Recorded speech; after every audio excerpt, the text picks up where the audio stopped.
Bienvenidos, un cordial saludo a todos ustedes.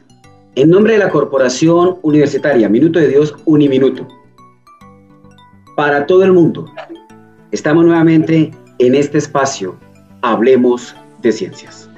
Hoy nos acompaña un profesor investigador que ha determinado toda su vida en pro de fortalecer ese maravilloso y hermoso mundo del arte.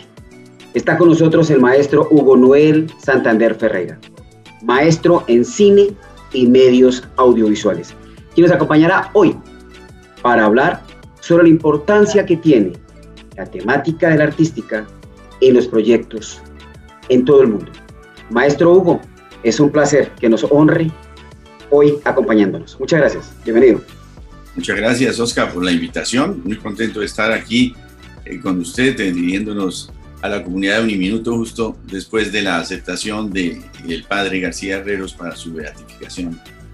Sí, señores, eso fue una excelente noticia.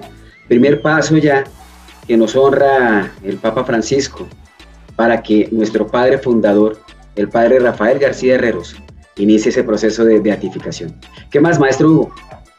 Bien, muchas gracias, Oscar. Aquí disfrutando de esta hermosa mañana de sábado. Eso es lo importante. Claro. Quisiera que a través de su experticia usted nos pudiera comentar en esa dinámica de ejercicio de los proyectos, de la investigación, cómo el arte se convierte en esa pieza fundamental desde el aspecto no solo filosófico, sino también pedagógico. Bueno, sí, hay una cuestión que es el tema lúdico, ¿verdad? Por ejemplo, incluso en el mundo del ajedrez, que es un deporte, se discute, Bobby Fischer, que fue uno de los genios, decía que el juego estaba dañado por la teoría. Bueno, lo decía porque hay muchos libros de ajedrez donde la gente estudia jugadas y él prefiere es que sobre el tablero la gente piense de manera fresca, ¿sí? Es espontánea. Obviamente él exageraba, como exageran tantos académicos, artistas que desprecian la academia, por ejemplo, ¿sí? La teoría es importante, pero sí está el elemento lúdico que es el que el arte siempre necesita. O sea, el arte no se puede hacer si no es un juego, ¿no? Los ingleses tienen el término player para referirse a los actores, ¿no? Uno dice aquí jugadores de fútbol, pero ellos dicen jugadores de teatro, jugadores de cine. Es decir, tiene ese sentido del juego en el arte, ¿no? Y creo que eso es el que mejor lo definió fue Hegel. En su estética dice que el arte es la expresión sensible de la idea. Es decir, sí hay una idea en el arte, sí hay una teoría, pero se expresa de manera sensible. Nunca se podrá definir, nunca la podremos traducir a una teoría. Y creo que en ese sentido es encantador, por ejemplo, el ensayo de Oscar Wilde, que se llama Crítico Artista, en donde él especifica que un crítico de arte, de novela, etc., debe ser un artista, porque cada crítica es una nueva obra de arte. Si yo entro a criticar el Quijote, ese ensayo tiene que ser tan hermoso que tiene que ser una obra de arte, como le pasó a Borges con su famoso ensayo o cuento Pierre Menard, autor del Quijote, que es un comentario, una acotación al Quijote, pero es tan hermosamente escrito que persiste ya como una obra independiente. No, y maestro Hugo, mira la importancia que su merced nos está diciendo a todos. En el arte, sí, es muy esencial ese aspecto teórico, porque es que a partir de la teoría es que uno puede generalizar y encontrar nuevos caminos. Yo no puedo decir que me invento algo sin conocer el estado del arte de ese escenario, y me alegra muchísimo que estemos haciendo referencia a, no solo a teóricos, sino a autores internacionales, para demarcar cómo esta esencia de los proyectos, esta esencia de la investigación, esta esencia de las ciencias, desde el arte, es inclusive, diría yo, más importante en el desarrollo del ser que cualquier otra situación. Exactamente, porque el arte, como Adorno lo dice hermosamente, ¿no? el arte, que es la belleza, es ese esfuerzo por preservar lo que se va. Y él lo compara con la memoria, dice, ¿por qué hay gente con buena memoria? Porque tiene esa sensibilidad de querer preservar lo vivido. Entonces el artista ciertamente lo que vive, lo que experimenta, las emociones las quiere traducir, o muchas veces incluso en el mundo académico las ideas. Hay ideas con las que uno empieza a vivir en el mundo académico y de pronto se da cuenta, hey, esto no lo escribió nadie, ¿dónde lo leí? No, realmente no se ha dicho, entonces me toca, es mi obligación escribirlo, ¿no? Porque es un regalo, es un don, así como el artista recibe dones, nosotros los académicos recibimos ideas. Y lo que dices de la teoría, hay dos comentarios muy, muy esenciales. Cuando yo estaba estudiante también me preguntaba cuál es la importancia de la teoría y me fui a Aristóteles a leer la metafísica de Aristóteles, que uno dice, pues, ¿qué obra más teórica en un comienzo que la metafísica? Y ciertamente dice que la metafísica, me gusta esa definición, es la ciencia de los principios, es decir, buscar la esencia, las raíces de toda digamos, la existencia, en términos teóricos, en este caso ontológicos, ¿no? El ser, ¿cuál es el ser? Pero igualmente uno busca las raíces y las explicaciones, la gramática del arte, ¿no? En ese sentido, la semiótica, por ejemplo, ayuda mucho en el cine. Uno aprende a través de las obras de Gilles Deleuze, teoría sobre cine. Él comienza diciendo precisamente eso: los cineastas son artistas, pero aunque ellos lo nieguen, ellos están representando ideas.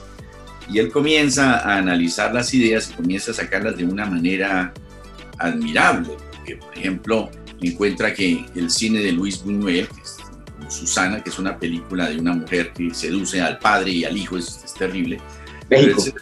Sí, exacto. En esa película melodramática, casi gótica, se da cuenta que lo que hace Buñuel es, y él lo llama la técnica naturalista, que es encontrar un conflicto y llevarlo al extremo, cerrando toda posibilidad de salida hasta que al final se convierte en una tragedia. Y en cierta manera, si uno analiza, toda la gente que dice, no, es que yo tengo una situación muy tremenda, yo sufro, o es que la gente de esa comunidad sufre mucho. Claro, porque uno está diciendo ese es el único conflicto y la única manera de vivir, está absolutizando un simple conflicto. Sí, señor. Pero uno sabe que en la vida no es así. En la vida uno tiene problemas, pero también tiene alegrías, y un día cambia, el otro cambia, las situaciones varían, hay una movilidad, ¿no? Maestro Hugo, y frente a este tema, usted como investigador en el programa de licenciatura en artística, ¿qué recomendación daría a todos nuestros estudiantes, a todas aquellas personas que tienen ese espíritu, ese placer, ese ánimo de estudiar o de fortalecer competencias o resultados de aprendizaje alrededor de la artística, pero que muchas veces dicen, pero es que, ¿cómo hago yo? Porque la artística o el arte es tan grande, ¿cómo hago yo para definirme?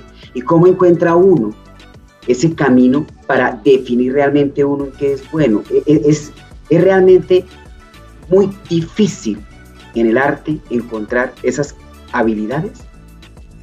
Pues yo creo que es una cuestión de paciencia. Afortunadamente tenemos aquí en Santander La Hormiga como modelo que nos sirve de trabajo, ¿no?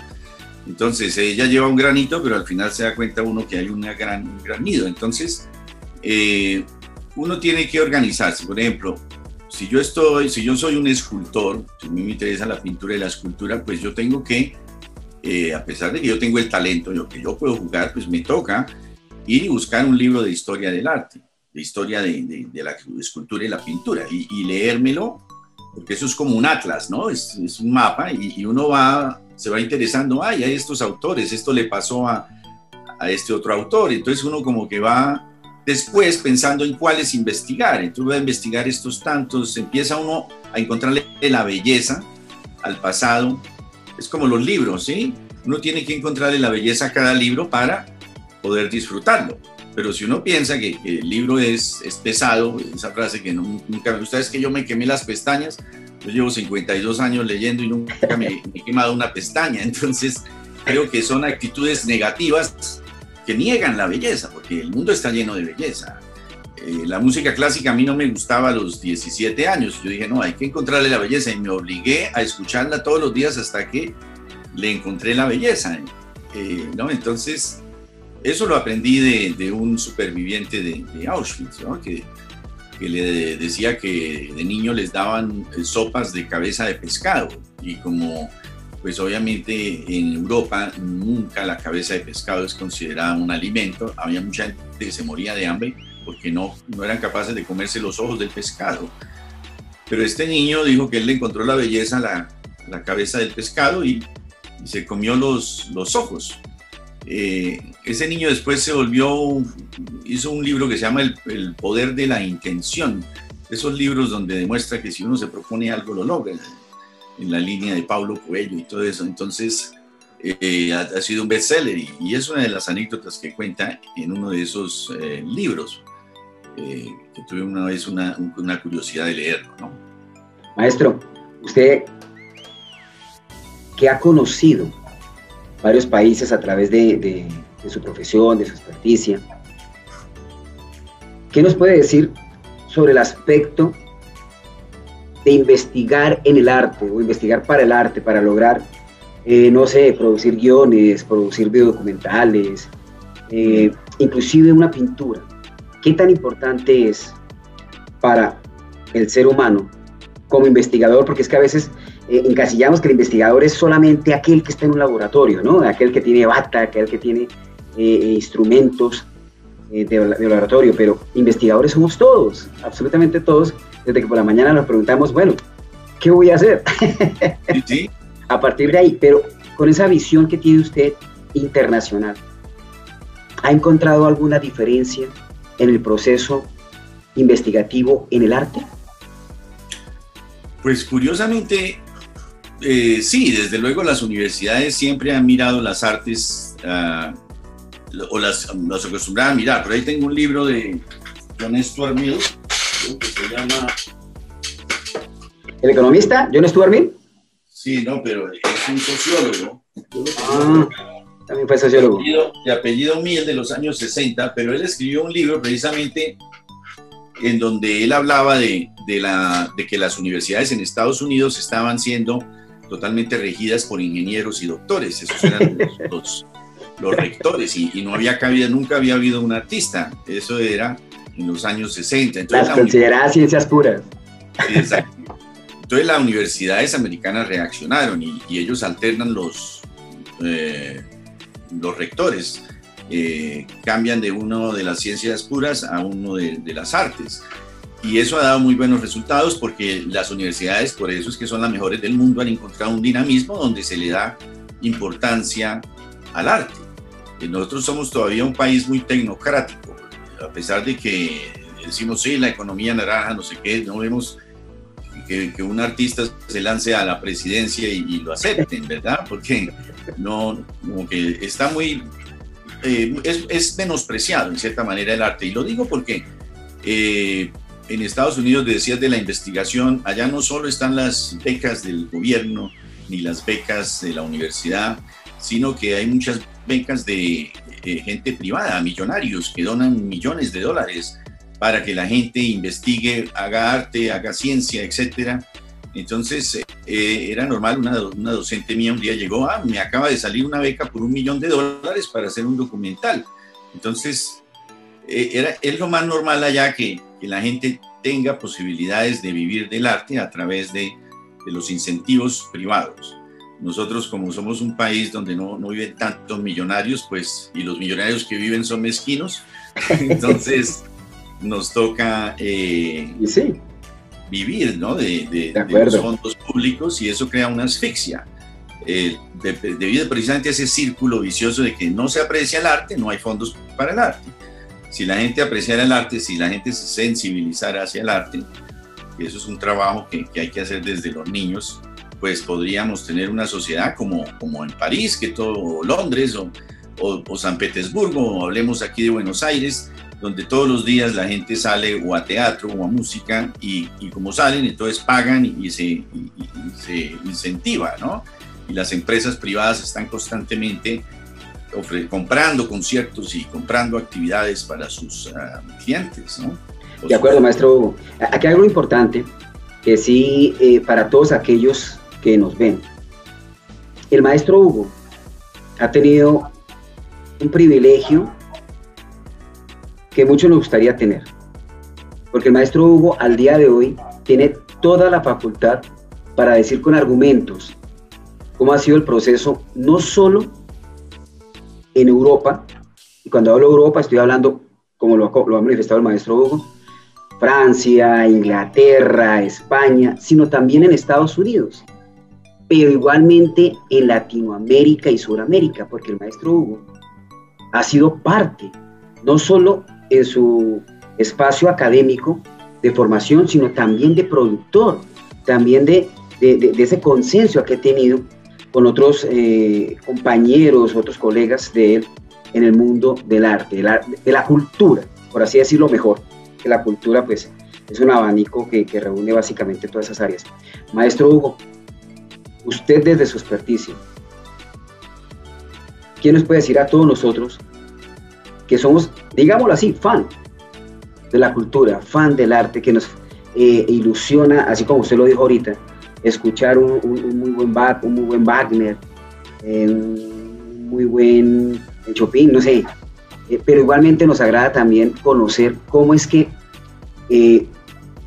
salieron artistas como un Dalí, artistas como un Van Gogh, que a pesar de que cada uno tiene su experiencia o cada uno justifica cómo ha sido un genio a su manera, nosotros desde el mundo de la investigación en Uniminuto estamos seguros que todos somos genios, todos somos capaces, todos tenemos habilidades, competencias y todos somos muy buenos. Usted lo acabó de decir ahorita y me parece interesante esa reflexión. Revisemos en qué somos buenos, empecemos a leer. La esencia está en la lectura, pero usted, como maestro, como gran productor que tiene, porque tiene un perfil impresionante en ese mundo del arte, a personas como yo, que queremos llegar más allá, ¿qué nos recomienda también para hacer estos procesos de investigación? Claro, pues crecer en las ideas que la vida les da, ¿sí? Y en las experiencias que la vida les da, traducirlas en arte sin poner atención a digamos, las corrientes principales, porque es que esa es la gran tentación, ¿no? Pensar, no, yo tengo que hacer esto y esto porque yo quiero ganarme tal. Aquí la gente en Colombia, tengo que decirlo, nosotros profesores, tenemos que pensar en términos del gobierno, es decir, las orientaciones que dan los ministerios, seguir la agenda. Yo he sido jurado de Proimágenes, por ejemplo, ellos tienen su propia agenda, entonces hay mucha gente que vive y se vuelven hasta expertos en conseguir becas en Proimágenes, etcétera, pero entonces se vuelven tecnócratas, ¿no? Digamos, ese es el problema, que nos volvamos tecnócratas de las agendas que nos imponen por unos incentivos económicos. Entonces, más bien, en vez de que seamos unos árboles que crecen así, porque cada uno es un árbol que crece diferente, y no, aquí los quieren todos podaditos derecho, ¿no? Entonces, en vez de esforzarnos por eso, hay que crecer así. Eso es lo que yo he hecho siempre, sin reparar en las tres, digamos, sirenas de la vida, que son el poder, el dinero y la fama, ¿no? Total. Maestro, tengo entendido que ganó un premio. Ah, sí, hace poco, precisamente de cuento, ¿no? Pues de mitos y leyendas aquí que hubo en Santander, se hicieron. Eso fue un incentivo de realmente la gobernación por ayudar a los escritores. Se crearon varios premios, eran dos primer premio por provincia, pero desde luego la más competida era Bucaramanga, donde más se recibieron obras, y ahí fue donde gané. Y hubo hasta bastante discusión porque en mi cuento ocurre en Charalá. Y basado en dos leyendas que me contaba mi papá, que mi papá es un buen contador de historias y nos las repetía miles de veces. Entonces yo dije, pues tengo que contar esas leyendas que él me contaba, y las armé en un cuento y resultó ser un cuento de terror. Espero que lo lean cuando lo saquen, porque lo van a sacar por ahí en internet en unos días. Se llama La Llorona de Charalá. Así se llama. Pero, digamos, fíjate ahí que lo que hice fue coger dos leyendas que me dio mi padre y usar una estructura dramática, que eso es teoría, una estructura dramática que funciona con una regla de 3. Esas son técnicas que uno aprende. Porque el ser humano siempre trata de anticipar lo que va a pasar. Nosotros, la percepción nos obliga. Cuando vemos una película siempre estamos esperando algo. Pero he encontrado que hay una técnica en donde yo estoy mostrando pistas de algo más. Es decir, estoy mostrando no una solución, no 2, sino 3. La gente piensa, no, esta es la más plausible, esta es la segunda, y la tercera no le pone atención, pero va por ahí, y al final aparece que es la tercera, y la gente se sorprende y hasta emite gemidos de sorpresa, porque es lo que menos se espera, ¿no? Y esa, digamos, es la técnica que usé ahí y resultó ser muy efectiva, ¿no? Pero mire, maestro, que con todo lo que hemos conocido hoy, generalmente siempre es un proceso, ¿no? Siempre es un proceso lo que hay detrás de toda creación. A veces uno dice, y creería que me pego del comentario con que usted inició, del filósofo que dijo que en el juego del ajedrez, que si no fuera por la teoría sería mejor para ganar en el tema. Pero a veces uno piensa que así es la vida, pero es que la vida, la teoría, nosotros la construimos todos los días. Porque a partir de esas experiencias y esas experticias es que uno mejora permanentemente. Y con ese fabuloso premio, ¿quién se lo otorgó, maestro? ¿Quién le otorgó el premio? Eso fue la Gobernación de Santander, ¿no? Y ellos tienen un comité literario de asesores y ellos fueron los que hicieron la convocatoria y leyeron las obras y ahí tenían unos jurados, ¿no? No, imagínese, y para Uniminuto, hombre, qué honor que un profesor, un investigador, también sea el que haya ganado ese premio. Felicitaciones de todo corazón en nombre de la Vicerrectoría y como siempre le he manifestado mi admiración y mi respeto. Maestro, terminando entonces con esa idea, vuelvo e insisto, siempre hay un plan, siempre hay un proceso detrás que teóricamente uno a veces no lo ve, pero siempre está. Y sí, el mundo de la cultura siempre va a estar también, ¿correcto? Claro, y digamos, eso lo aprendí de Peter Brook, que es un director de teatro, y que dice que el papá le enseñó que todo se explica mejor con matemática. Es decir, uno antes de hacer una obra de arte, y eso lo veía desde Rodin, Miguel Ángel, todos ellos, Da Vinci, ellos hacen el boceto, hacen los cálculos antes de operar, ¿no? En ese sentido, Buster Keaton también cuando hacía cine decía, hay que pensar bastante tiempo y actuar rápido. Entonces, por ejemplo, un joven escritor, y eso ya lo decía Aristóteles en la Poética, se caracteriza porque empieza a escribir y no sabe a dónde va, y entonces se vuelve una obra que no funciona, ¿no? Páginas y páginas, pero eso pasa con los jóvenes, pero si aplicaran desde el principio la teoría, por eso decía Aristóteles que es que la dramaturgia viene de padres a hijos porque se enseña, eso toca enseñarlo. Entonces, si aplica uno la teoría, sabe que no, hay que elaborar tantos conflictos y después hay que entrelazarlos, etc. Y eso es solo un ejemplo. Igualmente, en todas las artes siempre funciona mejor con un elemento teórico porque es como el armazón de todo, ¿no? O un elemento o una herramienta. Algunos lo llaman, por ejemplo, en la investigación la metodología, que es lo mismo, porque correcto, todo exacto. se responde, ¿no? Sí, señor. Sí, señor. Es que entre los teóricos, cada uno quiere imponer su nombre y por eso es que a veces resultan tantos nombres para lo mismo.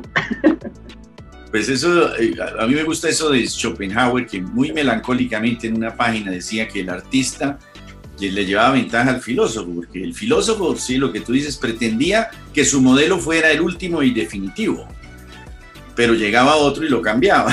Correcto.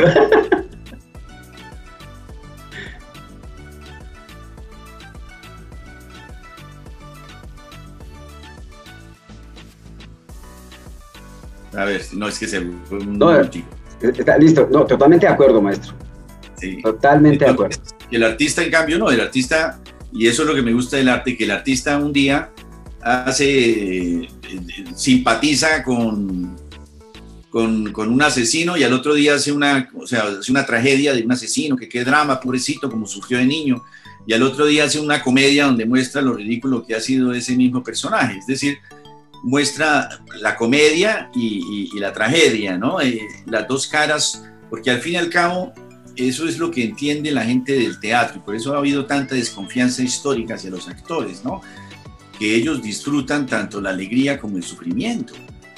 El único artista que uno ve que nunca se queja es un actor. Usted lo puede poner a perder peso rápido, a aguantar hambre, a subir por el Everest, incluso se congelan algunos grabando, pero mueren felices porque le han encontrado sentido a sus vivencias, ¿no?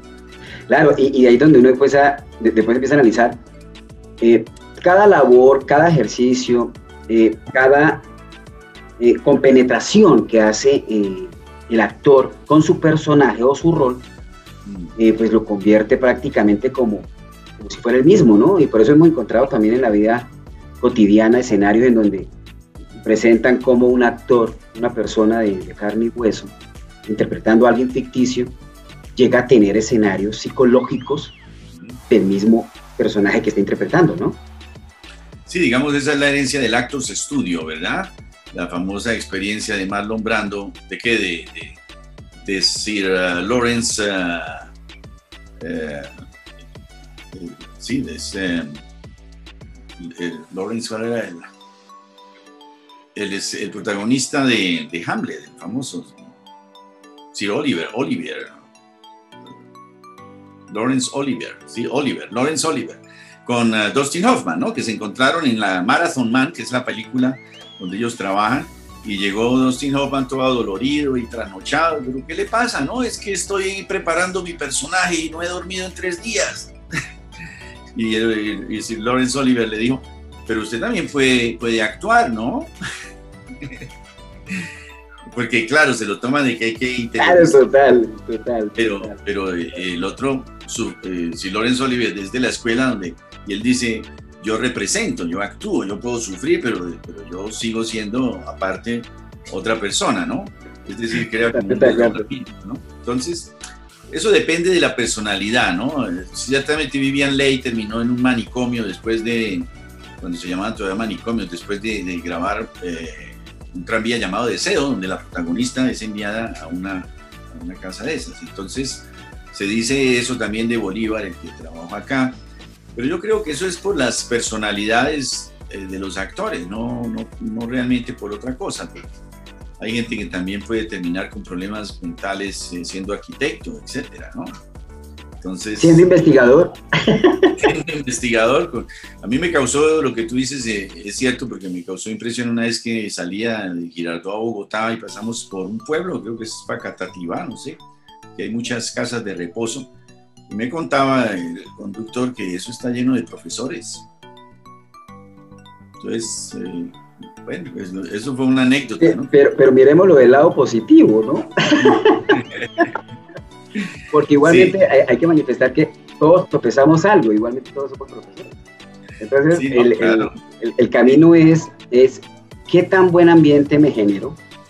Exacto. Porque pues generalmente algo sí que también me enseñó mi señor padre, es que uno es lo que uno quiere hacer en donde es.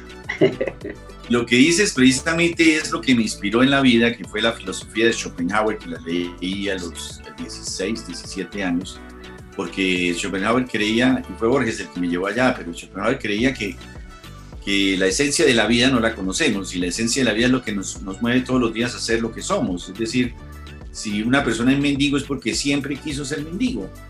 Si una persona es profesor es porque quiso ser profesor. Si no es nada es porque no quiso ser nada. Es decir, cada persona vive su propia realidad. Y en India encontré una teoría incluso más interesante que es como reveladora, ¿no? Dice que realmente hay un solo ser. Solo hay un ser que es Dios, pero lo que pasa es que Dios se olvida de sí mismo para experimentar el universo desde el insecto más pequeño, desde el microbio más pequeño hasta Jesucristo. Es decir, es una necesidad del ser de experimentar, de jugar con la realidad, de jugar consigo mismo, de desdoblarse. Bueno, y es un saber muy, muy antiguo, que data del siglo VII a.C., ¿no? Pero imagínese, maestro, es que alrededor del tema de la cultura es que está el hombre. Claro. Es así de simple. Y eso es lo fascinante del arte, que nos permite elaborar hipótesis, mientras que si uno ve, por ejemplo, si uno lee la ciencia, no, es que venimos del Big Bang, ya dijeron ahora que no, que ya existía otro antes, es decir, la teoría que nos metieron durante 40 años ahora es refutada. Ah, bueno, eso lo dijo Popper, dicen, pero no, pero es que en el arte va uno con Borges y en un cuento encuentra, existe la teoría de que el mundo es un organismo vivo, la Tierra es un ser y que somos parásitos de ella. Se va a un otro lado y encuentra la teoría de que realmente este mundo es, incluso en la filosofía, ¿no? De que este mundo de Plotino, ¿no? De que este mundo es solamente un reflejo de tercer grado del verdadero mundo divino, ¿no? Y comienza uno a ver diferentes teorías en Macbeth, de que este mundo es solo una farsa, en Segismundo, de Calderón de la Barca, de que realmente vivimos un Y lo sueño. hermoso es que cada uno tiene su razón. Exacto, es increíble, porque nosotros realmente vivimos en la eternidad. Y eso es una cosa que la gente se le olvida. Nosotros creemos que vivimos en un mundo físico, pero realmente no, es un milagro que nosotros estemos conversando ahora, porque sabemos, por ejemplo, que por cine, gracias al cine, que uno captura imágenes, uno necesita 24 fotos por segundo para ver la realidad. Solo 24. Pero ¿cuántas imágenes hay de un segundo al otro? ¿Cuántas pueden haber? La respuesta es infinitas. Entonces, ¿cómo es posible que nosotros saltemos ese infinito cada segundo para tener un sentido de la realidad, ¿no? Hay temas elementales de metafísica que nunca se han resuelto y a veces no salen a la luz en los medios, porque si no la gente diría, uy, pero de veras, ¿no? Hay tantos misterios en la vida misma. Pero maestro, este espacio, Hablemos de Ciencias, es para eso. Y le aseguro que continuaremos hablando sobre el tema. Claro, maestro, sí. Hugo Noel Santander Ferreira. Qué placer este espacio en el que hemos conversado. Habíamos definido un tema muy específico, ¿no? Pero fíjese cómo y lo maravilloso que es en un conversatorio con alguien tan interesante como usted, que desde el mundo de la cultura pues nos profesa tanto conocimiento. Maestro Hugo, un mensaje para toda la comunidad que nos ve, para todos aquellos que sienten ese amor y esa pasión por el arte, por la cultura, por la música, por todos esos escenarios, pero sobre todo para nuestros estudiantes de licenciatura en artística, que están en este momento adelantando sus estudios, que están en este momento culminando o que están en este momento iniciando. Usted, como líder, como profesor investigador del programa, ¿qué mensaje nos da? Pues el mensaje sería el mismo que de los Upanishads, ¿no? De que sigan su propia bendición, sigan su propia vocación siempre, no se salgan de ella. Y siempre va a andar uno al filo de la navaja, siempre parece que se va a caer, pero nunca se va a caer. Ese es el misterio de la vida, porque uno ve los árboles crecer y ahí están, ¿no es cierto? Fuertes, robustos. No necesitamos estar podados a toda hora, ¿no? Digamos, esa es la bendición, ¿no? Hay que dejar crecer al árbol y hay que dejar que le caigan musgos y parásitos también, y más hermoso se vuelve, ¿no? Como vemos aquí en San Gil. Bueno, maestro Hugo, muchísimas gracias por sus palabras. Le expreso una cordial invitación para volver a encontrarnos y seguir conversando de estos temas maravillosos, que fíjese cómo desde un concepto general que estamos hablando, que es la cultura, podemos nosotros, sin miedo a decir que hay una hilación muy delgada en cada una de las grandes áreas del conocimiento. Y eso es lo hermoso de la cultura, ¿no? Sí, eso es. Y eso que ni siquiera hemos hablado de innovación, ni siquiera hemos hablado de creatividad, nada. Nada, nosotros vivimos realmente en un mundo feliz, como dice, precisamente también decía Gilles Deleuze, vemos la realidad, pero lo que está en la mente de cada artista, de cada pensador, de cada académico, lo que lee, lo que habla, lo que se imagina, lo que representa, esos son universos increíbles, ¿no? Y eso nos lo ha entregado, digamos, la herencia de la cultura y el arte universal, la ciencia, claro. Estaremos seguros que tendremos y seguiremos teniendo inmensas noticias del maestro Hugo Noel Santander Ferreira para el mundo entero. Maestro Hugo, un abrazo gigante en nombre de la Vicerrectoría Regional Santanderes para toda la comunidad de Colombia, Bucaramanga y del resto del mundo. Hasta una próxima oportunidad. En este su espacio, Hablemos de Ciencias. Gracias. Hasta luego, Oscar. Encantado.